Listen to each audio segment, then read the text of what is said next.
Ever wonder if the Chinese economy is like a panda on a roller coaster, all cute and cuddly until it starts barreling downhill? Just picture it for a moment.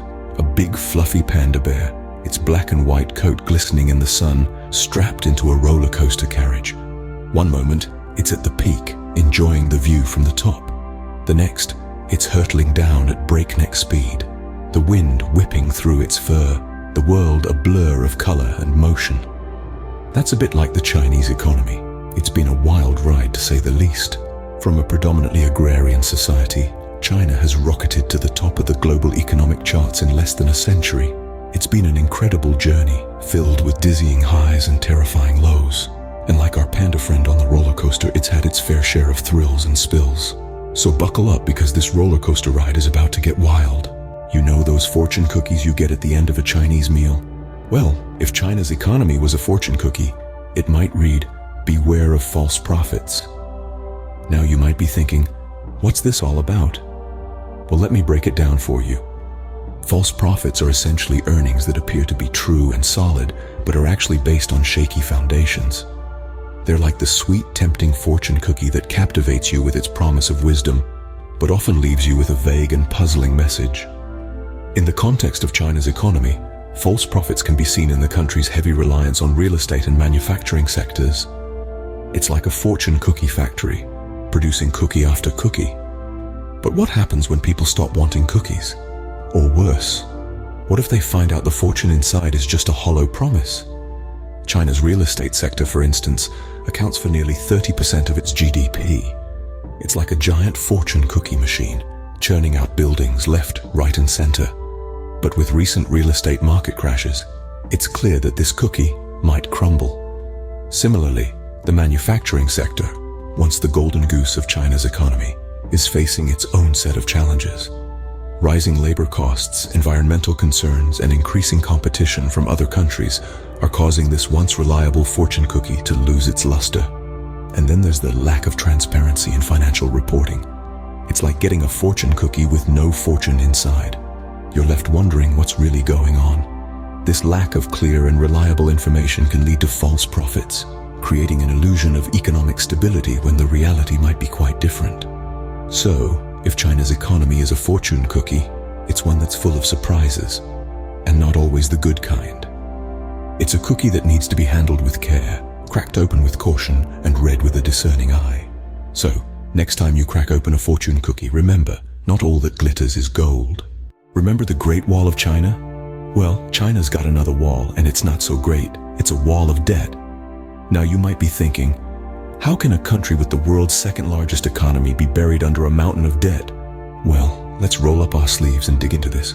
Just like the Great Wall, this debt wall didn't just spring up overnight. It's been years, even decades in the making. Picture the Chinese economy as a bustling city, and debt as the bricks and mortar. They've been using this debt to build infrastructures, industries, and skyscrapers, creating an economic marvel that's been the envy of the world. But here's the kicker, folks. The bricks are made of IOUs, and the mortar is borrowed money. Excessive borrowing and spending have been the order of the day. It's like going on a shopping spree with a credit card. Only the bill is coming due, and it's enormous. The debt to GDP ratio is climbing higher and higher, and it's getting harder for China to keep up with the payments. Now, this isn't just a problem for China. Oh no, it's a global concern. You see, when the second largest economy in the world sneezes, the rest of us could catch a cold. A failing Chinese economy could trigger a domino effect, causing global markets to tumble, international trade to falter, and economies around the world to shudder. What's the solution, you ask? It's like trying to turn a cruise ship. It's going to take time and a lot of careful maneuvering.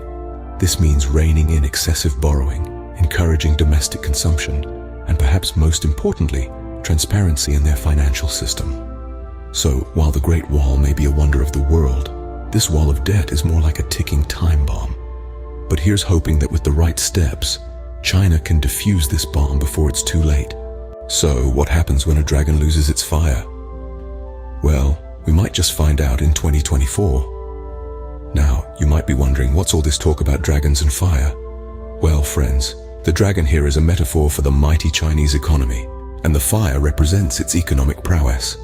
And if the predictions are to be believed, This fire might just be quenched in 2024. Imagine a dragon soaring high in the sky, the symbol of power and prosperity. But what happens when it starts losing altitude? Its flames flickering. That's the situation we're looking at. A couple of potential dampeners could be on the horizon for the Chinese economy, and they could turn this fiery dragon into a grounded lizard. Firstly, let's talk about the housing market. Real estate has been a driving force in China's economic growth. But what if this bubble bursts? An oversupply of housing coupled with inflated prices could lead to a crash. And when the dust settles, we might see a dragon that's lost its spark. Then there's the looming financial crisis. China's debt is like a ticking time bomb. The Great Wall of Debt, as we've previously discussed, is a massive concern. When the bomb goes off, the shockwaves could bring the dragon crashing down. Lastly, the slowdown in economic growth. China has been the world's factory for years, but other countries are catching up. If China can't keep up with the pace, the dragon could find itself out of breath. But let's not forget, dragons are resilient creatures. They've weathered storms before and come out stronger. So while we're predicting a potential downfall, it's also possible that the dragon might rise from the ashes, stronger and fiercer. So, will 2024 be the year the dragon loses its fire? Only time will tell. But one thing's for sure, it's going to be a fiery spectacle.